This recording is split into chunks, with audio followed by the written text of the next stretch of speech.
Eu quero ler para nós, aqui na carta aos Hebreus, no capítulo 7, do verso 26 ao 28, destinada aos Hebreus. Não se tem certeza sobre quem seja o autor. Durante muito tempo havia uma maioria na igreja que achava que era ela de autoria de Paulo. Depois as dúvidas aumentaram e eles resolveram deixar sem autor. Havia Bíblias antigas, quando você lia, você ainda encontrava aqui carta de Paulo aos Hebreus, depois mudou. De modo que não é importante, na realidade. O importante é que o que aqui se diz é inegavelmente verdadeiro. Faz sentido com o Evangelho, faz sentido com Jesus, faz sentido com o amor de Deus. Tenha sido Paulo quem escreveu, ou Barnabé, ou tenha sido qualquer José desconhecido da Palestina, tudo que disse era verdade, de acordo com o Espírito do Evangelho revelado em Jesus. Olha só o que se diz, numa linguagem sacerdotal, uma linguagem do templo, por isso a carta é chamada aos Hebreus, porque era o pessoal que tinha crido no Evangelho, dentre os judeus, e que tinha saído e abandonado o templo de Jerusalém, no que dizia respeito aos significados anteriores que eles atribuíam ao templo enquanto eram religiosos do judaísmo. Mas agora, entendendo que aquele templo era uma grande cenografia de inspiração de natureza espiritual e psicológica, mas não passava disso, de que a geografia onde ele estava construído não era santa, mais santa do que de qualquer outro lugar. Agora que supostamente eles tinham entendido que o único santuário que Deus habita não é feito por mãos humanas, mas é o coração, é a consciência da gente, se esperava que eles prosseguissem adorando a Deus em espírito, em verdade, em dilatamento de percepção. Mas o que aconteceu foi um retrocesso. Eles voltaram atrás. Depois de 8, 10, 12 anos de caminhada, eles começaram a querer as seguranças psicológicas e rituais da religião. Então, os que habitavam a região do templo em Jerusalém, que queriam recorrer outra vez e recorriam à prática de sacrifícios, de bodes e de touros e de pombinhos, a todas as práticas das festas judaicas, as barganhas, as oferendas, a tudo o que se tinha instituído antes na lei de Moisés e que tinha sofrido uma quantidade imensa também de acréscimos dos religiosos e da tradição dos anciãos lá em Israel. É porque esse pessoal que tinha crido no Evangelho, que tinha entendido que Jesus é o Cordeiro eterno de Deus que tira o pecado do mundo e de todos os mundos, e que tinha crido que em Jesus a revelação de Deus estava finalizada, e que tudo que não era como Jesus tinha ficado obsoleto, ultrapassado, e era para ser deixado de lado, não passava de arquetipia, de natureza psicológica, para compreensão daqueles aos quais a palavra de Deus vinha sendo dirigida, mas que agora, com Jesus, com o Emanuel, com Cristo entre nós, todas aquelas coisas tinham ficado no ambiente delas, no ambiente das sinalizações, das simbolizações, dos tipos, das alegorias, das metáforas, das imagens imediatas que queriam significar, simbolizar e projetar sentidos maiores. Mas uma vez que o sentido maior, único e absoluto, que era Cristo, tinha se manifestado e se encarnado, todo aquele arcabouço inteiro tinha caído em obsolescência. E agora tudo que se tinha, e tudo que se precisava, e tudo que se necessitava, não só judeus, mas seres humanos de qualquer outra cultura, civilização, entendimento, percepção, era saber que em Cristo tudo tinha sido feito, que na cruz tudo tinha sido pago, que toda dívida humana estava quitada, não para que nós nos entregássemos ao pior de nós mesmos, mas para que, suspensa a neurose da culpa com a sua angústia que não nos sara, a culpa não nos sara pela culpa daquilo que nos faz tropeçar mais e mais naquilo que nos faz sentirmos-nos mais culpados. Ao contrário, a culpa é apenas uma exacerbadora daquilo que ela própria virá a sofrer, daquilo que ela própria virá a dizer: por tal coisa me fiz culpado. Suspensa a culpa. Todo ser humano, quando de fato entende que Cristo pagou, que está pago, suspensa e tirada a culpa, não se instala a licenciosidade permissiva no ser, mas uma gratidão que quer criativamente andar na busca de se tornar semelhante a Deus em Cristo como homem. Esse é o milagre simples do Evangelho, para se realizar em qualquer lugar da terra. Só que aqui, esse pessoal, a quem essa epístola é dirigida, chamados eles de os hebreus, ironicamente, estavam voltando atrás. A palavra hebreu significa aquele que anda, caminha. É um andarilho, apuru, é o que cruza fronteiras. É o cara que está sempre saindo do conformismo e entrando numa terra prometida, numa Canaã existencial. Não tem medo de tomar posse do que lhe está reservado. Esse é um hebreu. Etimologicamente, essa palavra definia esse espírito andarilho desinstalado, crescente, aumentante na alma. Por isso eu disse que é um sarcasmo botar o nome dessa epístola de aos hebreus, porque os caras são os retrocedentes, são os que estão voltando atrás, estão fazendo moonwalking em relação ao Evangelho, estão lá matando agora touros, cabritos, voltando ao primitivismo da percepção. Aí se escreve a epístola aos hebreus dizendo a eles: será que vocês não entenderam nada?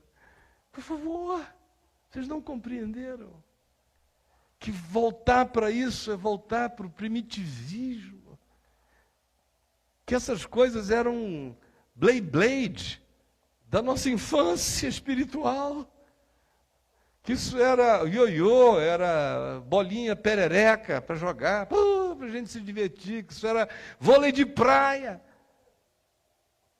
Vocês não perceberam que isso aqui era balão de gás da religião para distrair as crianças? Mas que em Cristo a gente virou homem.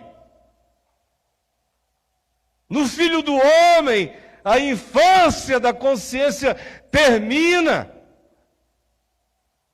Como é que vocês podem, depois de Jesus, pensarem que o Criador de todas as coisas vai fazer remissão de pecados se você matar uma pomba? Se você matar uma ovelha, um gado, um boi? Já na antiguidade, antes de Jesus, ele estava dizendo o tempo todo: o que eu quero não são sacrifícios, mas é que vocês pratiquem a misericórdia. E agora, depois de tudo explicitado por Jesus, e sendo o próprio Jesus aquele que faz a finalização absoluta dessa era de representações, e Ele próprio é a encarnação e a plenitude de tudo, e paga de uma vez para sempre, por qualquer que seja a culpa, o débito, a angústia, a neurose, a aflição de ser dos humanos, para que todos nós tenhamos igualmente a chance de vivermos como homem, com a cabeça para a luz, sem medo de Deus, sem as angústias das crianças que fogem de trovões e de relâmpagos, e apavoradas de uma insegurança de tudo e de todas as coisas. Pois bem, por isso se escreveu essa epístola, para chamar esse pessoal para o Evangelho. Saiam daí de trás, voltem a ser gente consciente. E aí eu passo a ler os versos que eu pedi para vocês verem, e acho que agora eles vão ficar mais claros na mente da gente. Eu posso até ler e terminar, porque a compreensão vai ficar simples, se não vejam.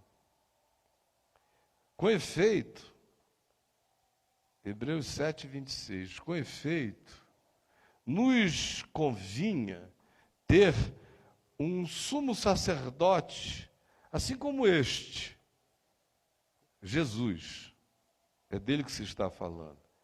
Ou seja, santo, inculpável, sem mácula, separado dos pecadores, no sentido de que foi tentado em todas as coisas a nossa semelhança, mas sem pecado, e feito mais alto do que os céus, do que principados, potestades, poderes, dimensões, camadas e camadas dimensionais. Ele está acima de todas as camadas dimensionais. Porque, subsistindo em forma de Deus, não julgou como usurpação ser igual a Deus, antes a si mesmo se humilhou e se identificou com a pessoa humana, tornando-se obediente até a morte, e morte de cruz, pelo que lhe foi dado o nome que está acima de todo nome. Foi exaltado acima de todo principado, potestade e poder, para que ao nome de Jesus todo joelho se dobre e toda língua confesse que Jesus Cristo é o Senhor, para a glória de Deus o Pai. Foi feito mais alto do que os céus. Sim, nos convinha um sumo sacerdote como este, que não tem necessidades, carências, de nada, nem de mim, nem de você, nem de culto, nem de canção, nem de sacrifício, nem de oferenda. É um Salvador resolvido, satisfeito, sem dizer, o que você está trazendo para mim? É Cristo, não é Macedo. Nem é cristão, no sentido do cristianismo, das cobiças, das demandas. Ele está satisfeito. Não foi o que se disse em Isaías, capítulo 53, falando desse que daria a sua vida como oferta pelo pecado? Ao final se diz, ele verá o fruto do penoso trabalho da sua alma e ficará satisfeito, contente com o que completou. Está pago, consumado, está feito, não tenho carência, fiz. Nos convinha alguém como ele, que não tem necessidade. Como todo Salvador, um Salvador necessitado, a gente não sabe se ele está fazendo por nós ou para ter um retorno para a carência dele depois. Mas esse aqui não tem necessidade. Você não precisa fazer isso e faz. Por isso é tão absoluto o desejo dele, o amor dele. Sim, não tem necessidade de nenhuma natureza, especialmente essa, aqui expressa, conforme a dos sumos sacerdotes de Israel, do templo antigo, ou de qualquer sacerdote, dos profissionais da representação de Deus aos homens, que são todos os grandes carentes e necessitados de tudo. Ele não tem necessidade, todavia. Sim, de nada e nem tampouco de oferecer, todos os dias, sacrifícios, cultos, orações. Primeiro, pelos próprios pecados do cara. Como eu que subo aqui e venho pregar, e que não sou sumo sacerdote de ninguém, nem atravessador, Deus me livre. Mas só porque eu venho ensinar o Evangelho, a primeira coisa que o meu coração busca é estar em harmonia, em consonância sincera com o que eu vou conversar com vocês. Não por um instante para depois surtar assim que eu saia daqui. Não, tem que ser a pavimentação da minha consciência, do meu dia a dia, do meu modo de ser mais livre e espontâneo. Mas primeiro, eu tenho que lidar com os meus próprios pecados, para poder depois ministrar a palavra de Deus aos outros. E eu não sou um sacerdote. Eu estou em Cristo. Nós todos temos um único sumo sacerdote. E quando a gente ganha a consciência do Evangelho, os sacerdotes acabam na nossa vida. Nós somos sacerdotes de nós mesmos na presença de Deus e temos a Jesus como único sumo sacerdote, nos mediando diante do Pai, e ninguém mais fica no caminho. Mas aquele que nesse mistério no passado assim se oferecia ou era chamado para ser sacerdote, primeiro tinha que se oferecer oferendas pelos seus próprios pecados e depois pelos do povo. Mas nós temos um que não tem necessidade disso, porque fez isto uma única vez na cruz, quando a si mesmo se ofereceu. Porque a lei constitui sumos sacerdotes a homens sujeitos a fraquezas, mas a palavra da promessa eterna de Deus, que veio depois da lei dada aos homens, foi nos dada depois dela, por isso revoga a lei, constitui o Filho de Deus como único sacerdote perfeito entre nós e Deus, para todo sempre. Amém. Nos convinha, portanto, ter tal sacerdote. Aí você diz, mas o que você de fato quer nos dizer hoje à noite? Como se eu não tivesse dito nada ainda. O que eu quero é uma coisa muito simples. Na realidade, gente, toda essa linguagem que a gente lê aqui de templo, sacerdote, oferenda, sacrifícios, isso e aquilo, deixam a mente de pessoas como nós, obrigado, profundamente limitada, porque essa é uma linguagem que não representa necessariamente qualquer coisa concreta, real no mundo espiritual. Por exemplo, querem ver como não representa? Na sociedade ressurreta glorificada, descrita no Apocalipse, chamada de Nova Jerusalém, uma coisa que não se achou lá foi nenhum santuário. Portanto, toda essa linguagem aqui de templo, sacerdote, o Apocalipse mata essa linguagem. Acaba. Não tem futuro. Já não tinha aqui. Por isso que a epístola foi escrita dizendo, parem com isso, isso acabou. E no futuro, o Apocalipse diz, João fala, eu entrei nessa ambiência eterna e não tinha lugar de culto, de santuário, porque culto é um modo de ser eterno em Deus. É só isso. Então, nós estamos só ainda falando de uma linguagem. Quando a gente fala de um sumo sacerdote, não fica com essa cabeça assim, toda vaticanizada, imaginando Jesus, uma espécie de Papa Francisco, assim, sabe? Super, absolutamente do bem, fazendo orações, o fulano está lá. Não, Isso é só uma imagem antiga de como funcionava a arquetipia psicológica e espiritual dos judeus. Foi escrito para judeus, está trabalhando com códigos que os judeus entendiam há 2000 anos atrás. Nós não temos que ficar presos à estrutura, à edificação, à cenografia, ao presépio. Em síntese, a única coisa que está dita ali é o seguinte: esquecida a cenografia e o presépio, o que se está dizendo é: nenhum homem precisa de nenhum mecanismo, nenhum sistema, de nenhuma natureza, de nenhuma mediação, de nenhuma mecânica, de nenhuma alquimia, de nenhum conjunto de verdades, de nenhuma sistemática, de nenhuma construção elaborada por mestres da mente, ou por sacerdotes, ou por filósofos, ou por pensadores. Ninguém precisa de nada disso. Jamais se precisou e nunca se precisará.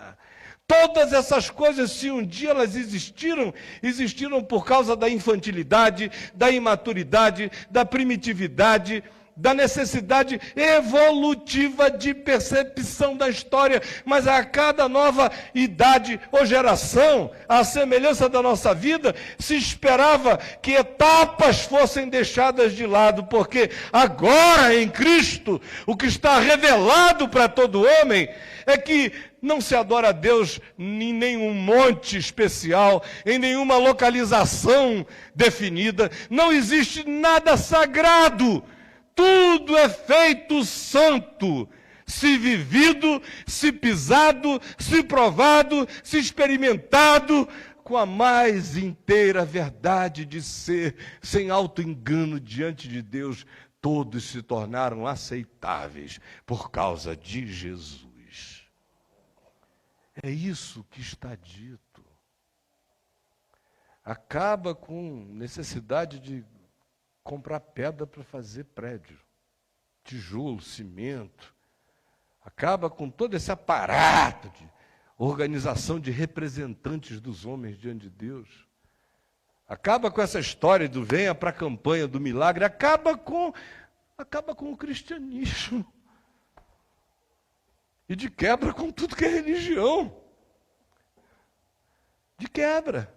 Porque convida todo homem a andar em espírito e em verdade. Porque diz, tudo mais é de uma relatividade que já não serve mais nem para nos enganar como simbolização, porque depois de Jesus não dá mais. Depois de termos bebido da água da vida, não dá para a gente se contentar com água mineral lindóia. Não tem condição. Não dá para voltar atrás depois de certas percepções. Depois de certos entendimentos, não dá mais para ficarmos nos enganando. A alma não aceitará, uma vez iluminada, todo o retrocesso. Experimentará a revolta, a depressão, a insatisfação, a aflição. E se você, na sua insegurança, se força a isso, é apenas para se perder, para se desinteressar, para se tornar depois, quem sabe, definitivamente cínico. Eu estou dizendo isso a você porque a gente vive numa época de Fred Flintstones convivendo e trabalhando junto aos Jetsons. Idade da Pedra e futuro estão presentes toda hora na mesma sala. Eu vejo pessoas que têm uma cabeça, parece que saíram da Idade da Pedra. Se for evangélica, é mais normal ainda ser uma pessoa da Idade da Pedra, que você não consegue acreditar que aquele ente existe com aquelas convicções, brigando por aquelas coisas, querendo matar por aquilo ali. Você diz, meu Deus, essa pessoa existe, olha só como é que ela está. É chocante, é triste, é pavoroso. Ao mesmo tempo, você tem outros que, se pudessem, fariam o seu ninho no planeta novo, que foi descoberto essa semana, já mudariam para lá daqui a mais um tempinho. 500 anos de viagem. Então, enfim, se pudessem, iriam. Quase que, se conseguissem se robotizarem inteiros, se androidizarem, estão orando, pedindo ao Eterno que a Google crie logo a sua lente Google, para ficarem conectados igual os idiotas. Enfim, a gente habita, esses polos estão aqui à nossa volta o tempo todo. Agora, apesar disso, o que eu noto é que o primitivismo da percepção espiritual de todo mundo é basicamente o mesmo. Todos inseguros, todos precisando de representantes, de gurus, de intermediários, de intercessores, todos ao seu modo procurando suas visões de espiritualidade, mas com os seus profissionais da iluminação espiritual, sem provarem a liberdade dos filhos de Deus, de terem aquela paz imensa de se saber completamente reconciliado com o Eterno. Isso é que é a coisa mais maravilhosa. Eu estou reconciliado com o Eterno. Não existe nada. Dele para comigo nunca houve. Ele é bom. Todo problema com Deus foi meu com Ele, é meu com Ele, é o meu medo dele, é a minha fuga dele, é a minha vergonha dele, é o meu autojuízo imputado a Ele, é o inferno que eu crio dentro de mim e digo que Ele quer me jogar lá. Eu vou me matando em nome de Deus, sem querer me entregar a Deus, fazendo de Deus o meu diabo e frequentemente do diabo o meu Deus. E o Evangelho simplesmente vem e diz: destrua todos esses templos, arrebente todos esses altares, que não fique pedra sobre pedra, que não seja derrubada, que todos os montes sagrados sejam aplainados, e que você, enfim, tenha na sua consciência essa certeza final. Me convinha ter um sumo sacerdote como esse. Não porque ele esteja com incensos, badalando incensos na celestialidade dia e de noite. Senhor, olha o Pai, olha o Caio. Não. Ele é Espírito, Ele é amor, Ele é luz. Ele não está andando em nenhum santuário, em nenhum lugar. Como diz o Apocalipse, não há santuário. O santuário é essa catedral de amor, na qual nós já estamos. Aí você vai sair daqui, o ônibus vai atrasar, o dinheiro é mais curto que o mês, os problemas vão continuar,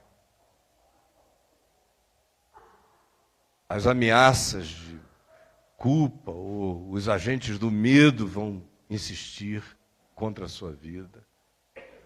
Mas não esqueça de uma única coisa: você tem um intercessor definitivo. Há uma oração eterna que foi feita, está feita, é feita em seu favor e não é retirada jamais.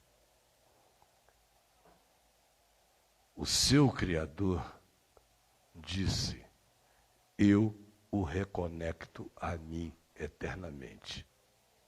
É isso que Jesus disse, é isso que Jesus fez.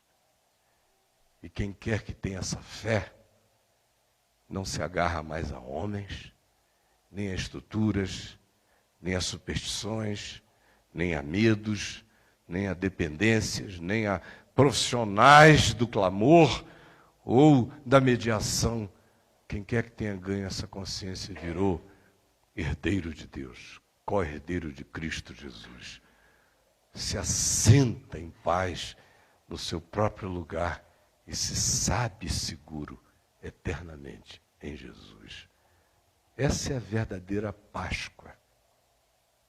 É atravessar a gente daquele estado de escravidão amedrontada para uma consciência eterna de liberdade crescente, porque Ele nos libertou do império das trevas e nos transportou para o reino do Filho do seu amor, no qual temos a redenção, a remissão dos pecados. Ele é a imagem do Deus invisível. Ele é o primogênito de toda a criação, pois nele foram criadas todas as coisas nos céus e sobre a terra, as visíveis e as invisíveis, sejam tronos, sejam soberanias, quer principados, quer potestades. Tudo foi criado por meio dele e para ele. Ele é antes de todas as coisas. Nele tudo subsiste, hoje e eternamente. Amém. Jesus, planta no nosso coração a paz dessa fé. Planta em nós o descanso, a convicção de estarmos em Ti, da nossa inafastabilidade de Ti, da Tua segurança dada a nós. Por favor, põe as raízes do Evangelho tão bem plantadas na gente, que o nosso coração não ande de medo em medo, nem de vacilo em vacilo, mas fortalece-nos, andando adiante, sem retrocesso, sem voltar atrás em nada. Com efeito, nos convinha, e apenas nos convinha termos a Ti, Jesus, como mediador da nossa paz eterna. Em Teu nome. Amém e amém. Vamos ficar em pé. Pai, a maioria de nós, mesmo quando sabe tudo aquilo que hoje foi aqui repetido, na hora que dói, o coração se desespera, porque é pequena a nossa fé, porque está tudo feito, mas toda hora a gente pensa que não está. Porque Tu cuidas de nós, mas toda hora a gente imagina que se não Te molestarmos, Tu te esqueces. Porque nós Te tratamos como se Tu fosses um de nós. Eu sei que tem gente com muita angústia aqui hoje. Muita angústia. Eu quero Te pedir que Tu, que és o único que nos convém, o único que intercedes hoje porque já intercedeste eternamente e o que Tu fazes está feito. De modo que Tu oras por mim agora e por cada um de nós agora e sempre. Fortalece o nosso coração e que o Teu Espírito gere em nós aquela certeza da intercessão que transcende a lógica, que Tu estás nos colocando num lugar de bem para nós, ainda que hoje nós não consigamos discernir a vereda e o Teu caminho em nosso favor. Mas dá-nos um coração que se fortaleça na fé e que persevere sem medo, em confiança, é o que eu Te peço. E obrigado pelo livramento também que cada um aqui que precisa terá. Já está tendo, já teve, em nome de Jesus. E que o Senhor nos abençoe e nos guarde.